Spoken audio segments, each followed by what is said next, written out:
Kalian tahu nggak? Selain bercita-cita sebagai peneliti, ternyata Tifa juga bercita-cita atau bermimpi kepengen jadi menteri. Jadi menteri. Coba dengarkan ini. Langsung aja kita langsung.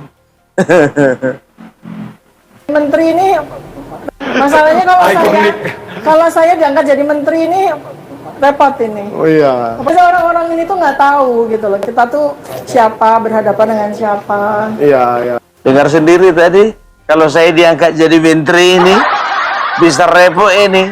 Orang ini nggak tahu berhadapan dengan siapa. Kemarin ibu rumah tangga, lama-lama jadi peneliti, sekarang kepengen jadi menteri. Tiba. Diperlakukan seperti apa ini? Oh. UGM ini milik masyarakat, ya. Bukan milik Bu Rektor. Kasihan Bu Rektor tuh orang nggak ngerti politik, tapi dia diperalat, ya, diperalat untuk melindungi kekuatan yang sekarang ini udah nggak berkuasa, gitu loh. Ya saya bingung itu. Sebentar dulu, kau kasihan apa? Apa katanya tadi? Saya kasihan tuh ngeliat Ibu Rektor. Ibu Rektor ini nggak ngerti politik tapi mau diperalat. Kau lebih kasihan lagi. Kenapa kau mau diperalat sama orang yang nggak jelas? Yang memperalat kalian nggak jelas, penelitian kalian nggak jelas, ketua kalian pun Egy Sujana sampai sekarang nggak jelas.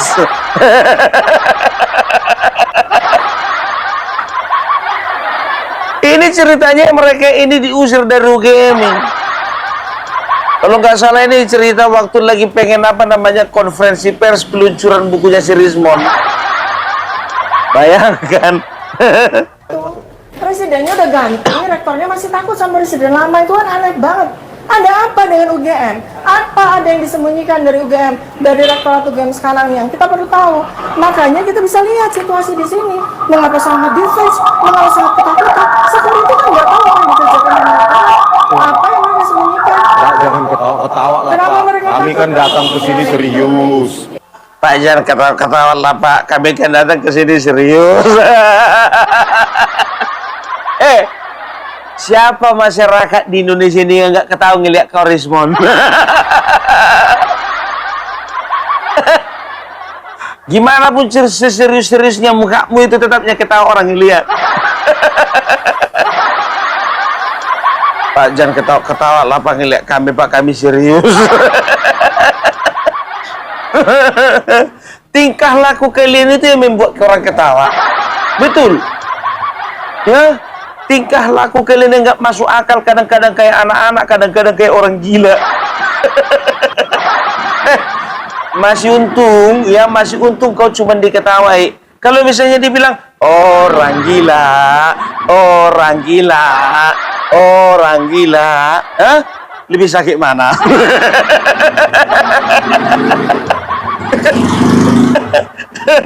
Kami calon tersangka. Gitu loh. Nggak ada UGM yang tidak percaya, Pak. transparan.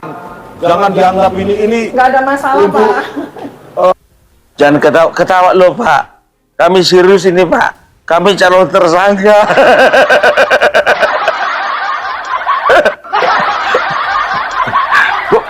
Kok sama Bapak security kok curhat?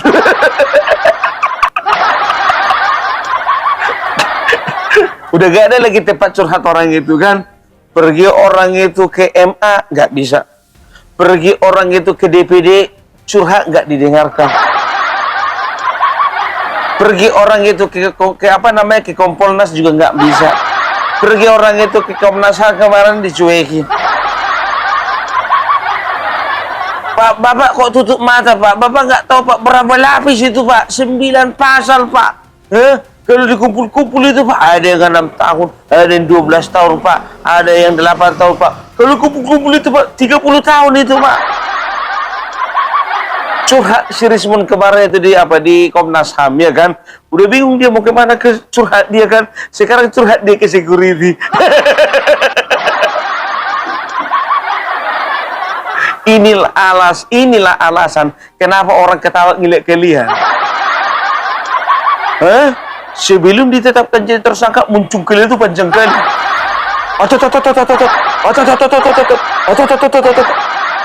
Jokowi penipu, Jokowi pembohong, Jokowi pemalsu.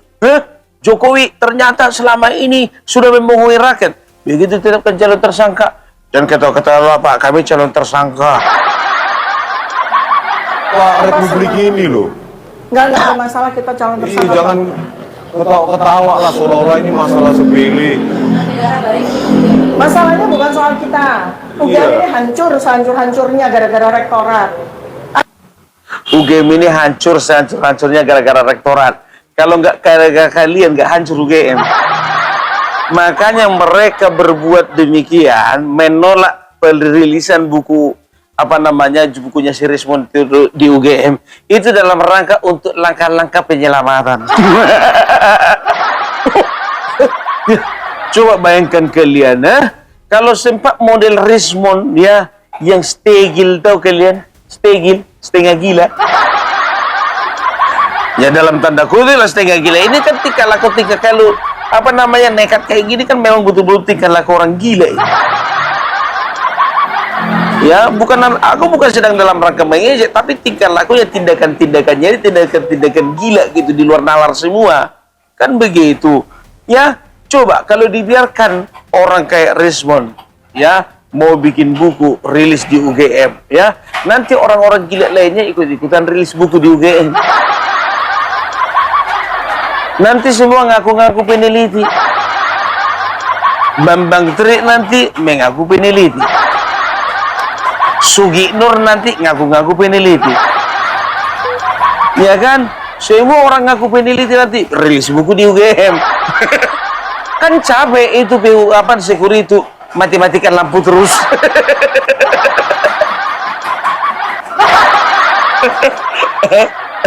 Ya, itu dia. Jadi orang ini rame-rame ya datang ke UGM. Sekarang yang jadi pertanyaannya, ada bayar sewa tempat nggak? Udah nggak bayar sewa tempat, rame-rame lagi datangnya. Lampu itu bayar, bos.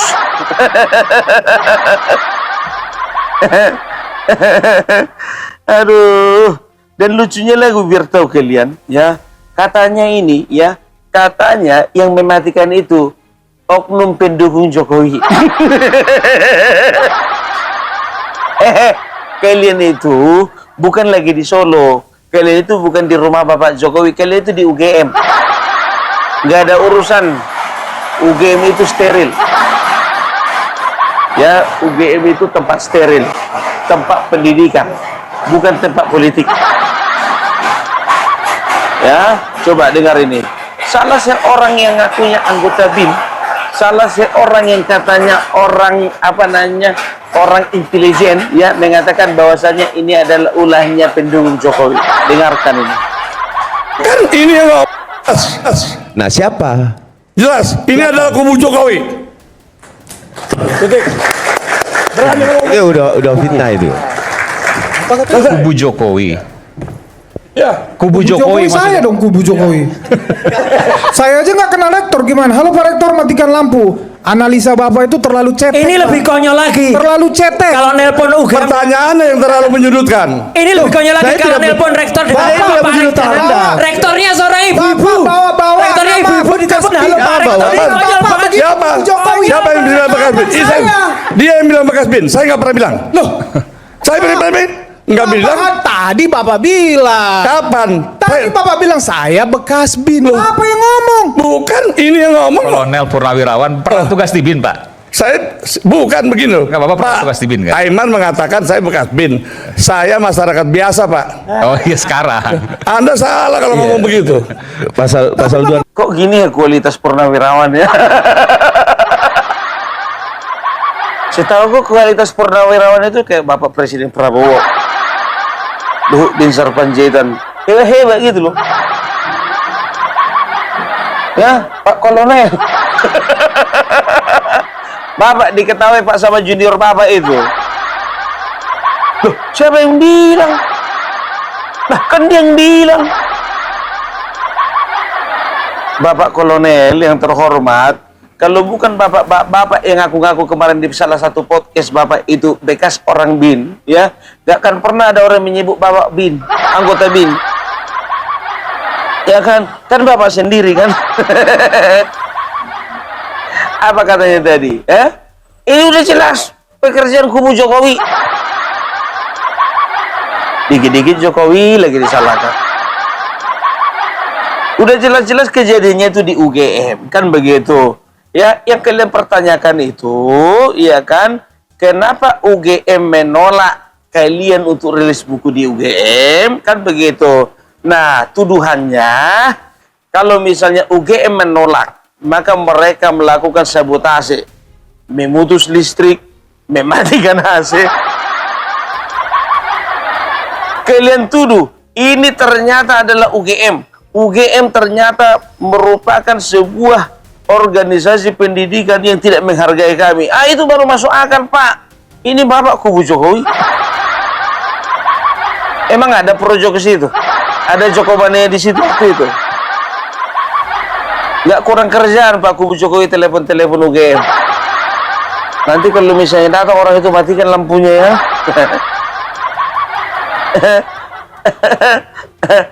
Kita dengarkan dulu kenapa ada alasan penolakan terhadap buku Yasir Rizmon ini. Kalau tujuannya cuma untuk cari uang, ya iyalah. Roy Suryo dibuat malu UGM.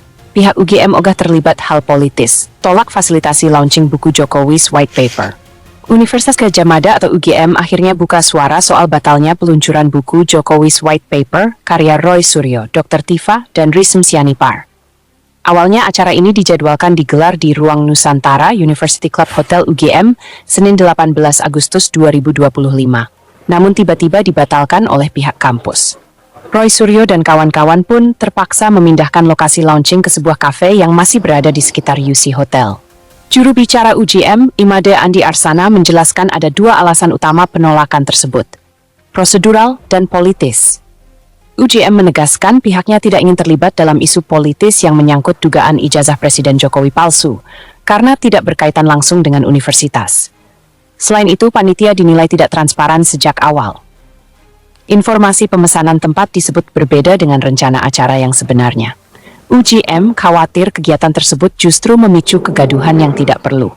Karena itu, kampus secara resmi menolak memfasilitasi acara launching buku Roy Suryo. Batal di kampus, Roy Suryo tetap gelar launching di kafe terdekat. Udah jelas kan? Jadi kalau bicara tentang penolakan, ya, karena kalian terlebih dulu berbohong. Tadinya jadi begini, ya, tadinya rencana mereka mau bikin acara di UGM itu judulnya silaturahmi, kan begitu. Udah sewa gedung, Nah, ternyata lama-lama biar tahu kalian, ternyata agendanya adalah peluncuran buku Jokowi's White Paper.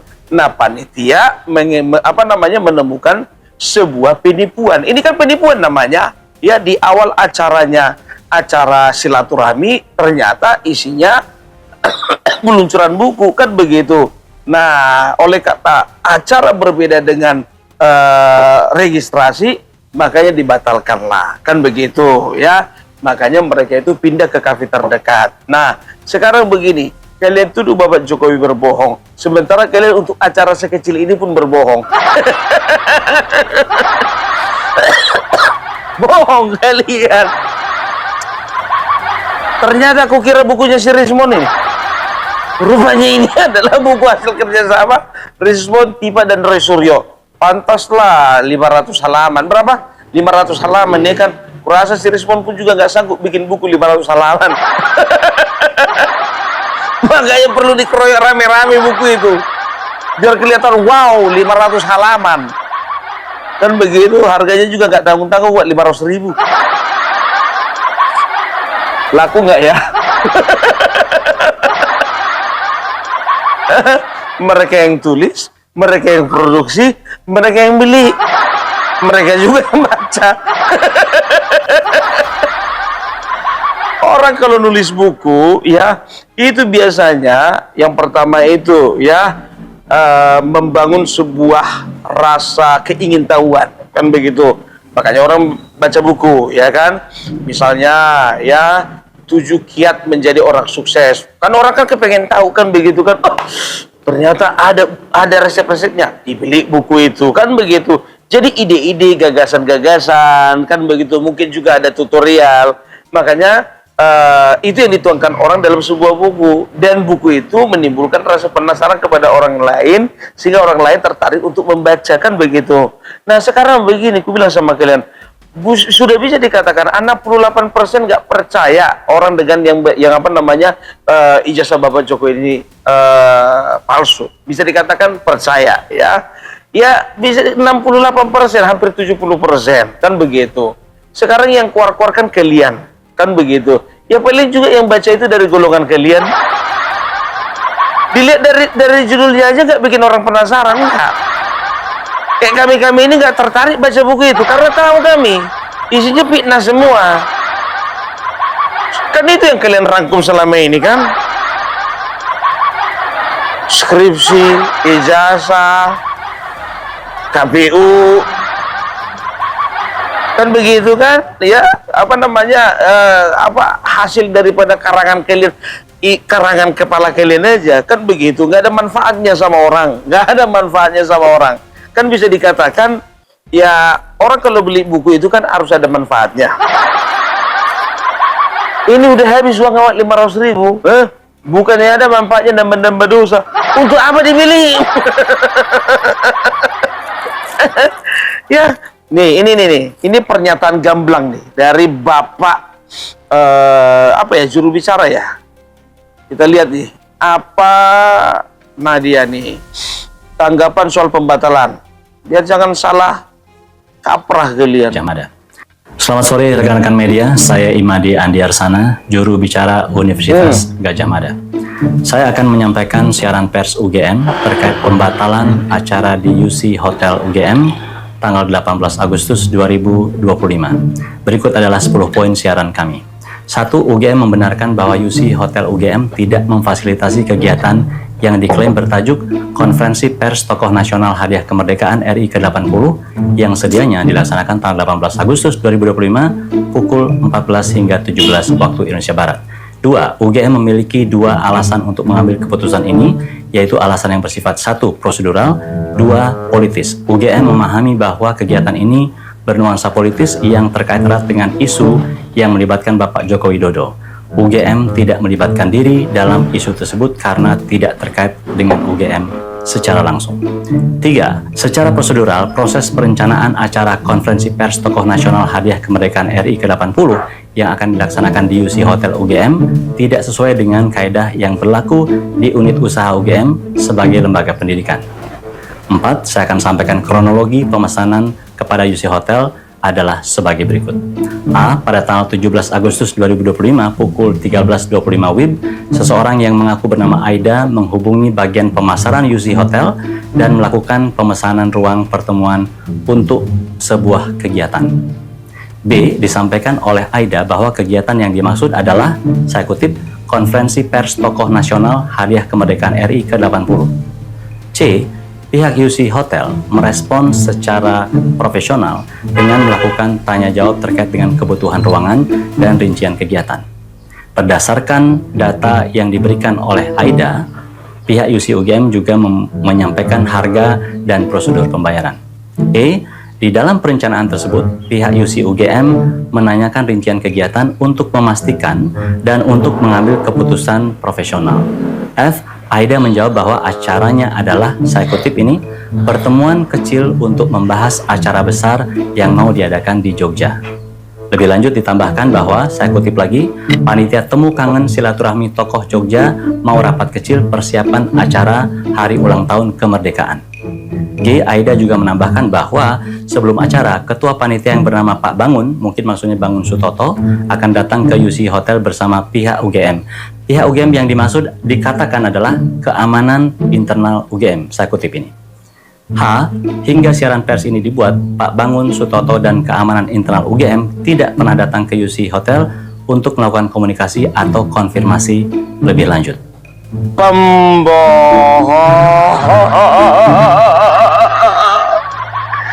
Mereka Yang pertama, mereka katakan bahwasanya ini adalah acara konferensi pers tokoh nasional. Ternyata adalah acara launching buku. Yang kedua, katanya mereka sudah mengkonfirmasi bahwasanya Bapak Bangun Sutoto, ya, pihak dari UGM akan datang ke acara tersebut. Ternyata tidak.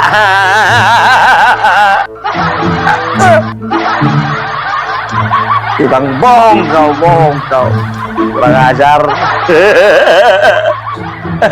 Jadi manusia-manusia kayak gini, ya, kebohongan itu adalah nilai tertinggi dalam kehidupan. Apalagi si Rismon ini, apa katanya? Jujurlah kau Bapak Jokowi. Bapak itu gak pernah jujur. Ijazah saja Bapak palsukan. Cobalah kita jadi jujurlah. Jujur, sedangkan untuk begini aja kalian nggak jujur, kau kalah apa? Lapet sama kau. Benci kali aku lihat orang ini, betul. Benci kali.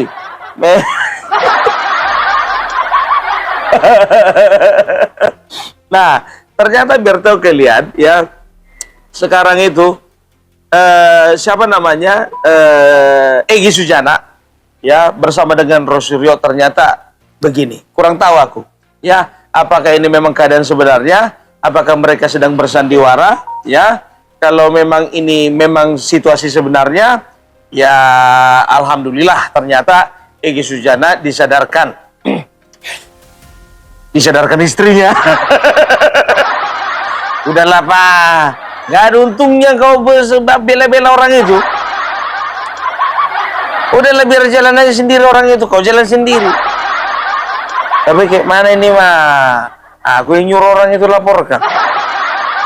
Aku yang mendampingi orang itu. Aku TPU apa? Ketua TPU ketua. Nggak usah lah Pak, udah tua, masa kau mau mati di penjara? Jadi kayak mana caranya? Panggil Rasman Pak. Kalian tengok dulu perdebatannya Rasman Nasution sama si Tompel. Perhatikan ini. Udah juru latih nih. Dia belum masuk TV, saya sudah capek. Gak ada urusannya. Anda sepil nama saya sekarang. Saya Apa dengar. masalahnya dengan saya? Saya mau tanya, Anda benar tidak melepaskan diri Bang Egy Sujana dalam kuasa hukum? Saya menangani kasus ini. Ya, saya tanya, benar tidak? Saudara Anda kuasa berarti- hukum Egy Sujana bukan? Saya tanya. Saya udah bilang saya. Gak ada kepentingan saudara bertanya urusan internal saya. Kok tidak? Saya tidak perlu menjawab dan Anda bukan kuasa hukum Egy Sujana. Saya tanya kau baik-baik. Ada apa kau Saya tanya aku? tanya, Urusi saya tanya. saja apa yang harus kau katakan. Jangan kau tanya Saya aku. tanya, betul tidak Apa Anda? urusannya? Kau Apa kaitannya, tanya Bang? aku. Saya tanya. Fokus saja dengan apa yang kau mau sampaikan. Bentar. Tidak tepat kau tanya-tanya aku. Aku ini bukan narasumber Makanya yang kalian akan ini menjawab tanyaan dengan kau. Bung Aiman, saya Jika jelasin kau ya. tidak mau menjelaskan, Saya sudah tanya. selesai. Tidak Apa perlu kau kaitannya? tanya-tanya Oke, aku. saya jelasin kata Bang Egy. Apa katanya? Bang Egy mengatakan, Man, di mana-mana klien yang biasanya mencabut kuasa.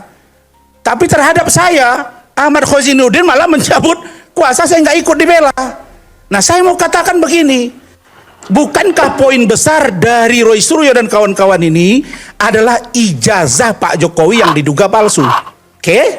Kalau memang itu, nggak usah buat cetak buku, nggak usah buat kemana-mana, fokus saja. Ijazah, sampai proses pemeriksaan ikuti. Kalau ada proses tersangka tidak puas, lakukan pra peradilan. Tidak puas juga ada penahanan, lakukan pra peradilan. Tempur di pengadilan seperti Rasman dengan Hotman, itu baru gentle. Dengar itu Mas Ro. Ini kalian penting. buat Gak penting. beranak pinak. Tunggu dulu. Oke. Kalian jangan buat kasus ini beranak pinak. Gak penting. Kenapa tidak penting? Emang kau aja warga negara ini? Silahkan, bagi saya nggak penting. Bagi saya, Bung Aiman, Tidak penting bagi saya. bagi saya adalah kalau memang mereka mau mengejar kepastian hukum, datang ke polisi, hadapi pemeriksaan sampai di pengadilan. Kalau hakim tidak adil, lawan seperti Rasman melawan Kau hakim. nggak usah ngajari orang lain Nggak usah beracara. ngajari. Jadi, Kau fokus saja kerjaan kau. Jadi, kau kok sibuk kali kau? Udah singkat. Kau fokus aja kerjaan kau. Emang kalau untuk melawan si Khozinuddin ini, harus perlu orang-orang model-model Rasman Nasution, Firdaus Wibowo. Harus yang sama-sama pusing kepalanya.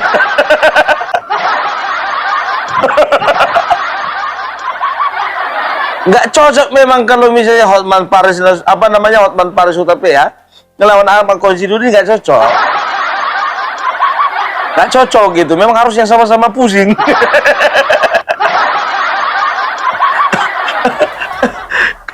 Baru tahu ternyata Ahmad Konstitusi yang memutuskan kuasanya.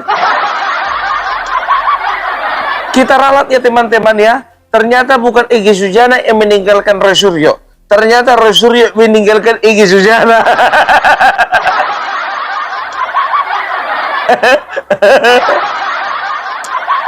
Egy Sujana ya katanya hanya ingin udah sampai di pengadilan. Setelah itu ikuti proses pengadilan kan begitu. Nah Roy Suryo nggak mau, dia ingin permasalahan ini beranak pinak. Bikin buku, besok bikin majalah. Kemarin udah bikin podcast, besok bikin stasiun TV. Kalau bisa dia cari makan dari masalah, membangun masalah untuk cari makan, itulah mungkin moto hidupnya.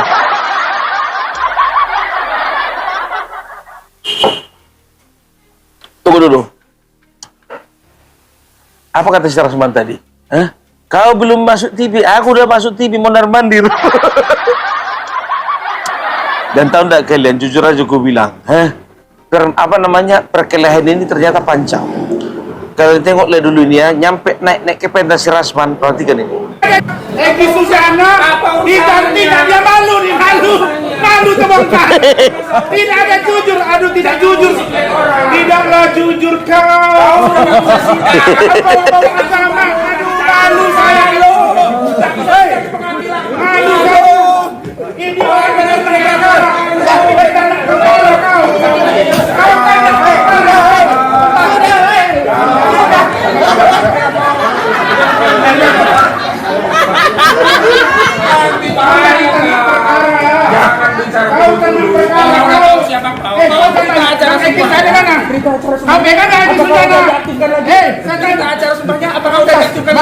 berita acara semuanya. Saya kalau bisa, kalau kasih saya kesempatan, saya mau katakan bahwa mereka ini tidak jujur dalam grupnya. Egy Sujana tidak ikut sebagai kliennya, tapi mereka gunakan nama dia. Mas Roy, hati-hati Mas Roy. Jangan diajak saya, kalau mau jago di luar ayo. Kami jadi anak-anak. Ayo.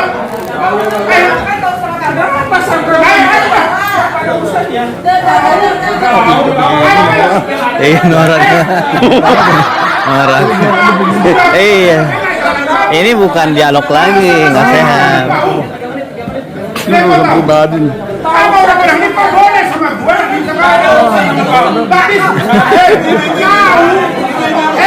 Bang, udah. Kapan pun jadi dengan kau? Bukan. Kau yang sakit di sini. Bukan. Yo, 2 menit. Pak, mulai malam ini, kami gitu ngikut dari kuasa hukum dia ya. Lalu dia. Kau berjuang untuk rakyat tapi kau tidak jujur dengan dirimu. Alah. Kau keren korban kecil lagi.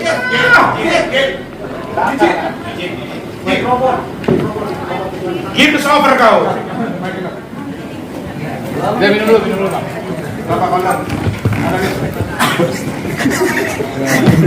Ini soalnya eksklusif ini. Hah? Ngomong dong. 2 menit.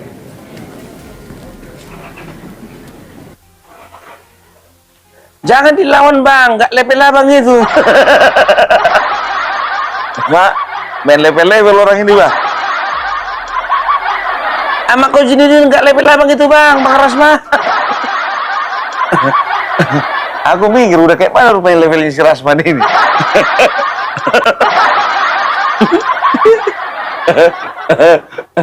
Tapi memang dari segi kebersihan lebih bersih lagi bang Rasman. Mau betung orang itu bang. Mau bertumbuh.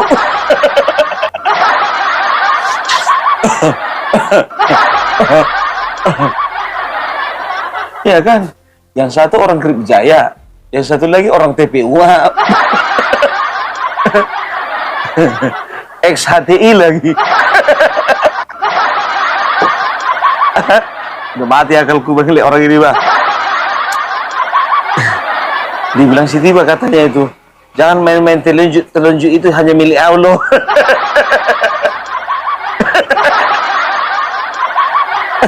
Kacau orang ini, Pak. Udahlah, kalau kayak gitu, nantilah kita bahas lagi ya.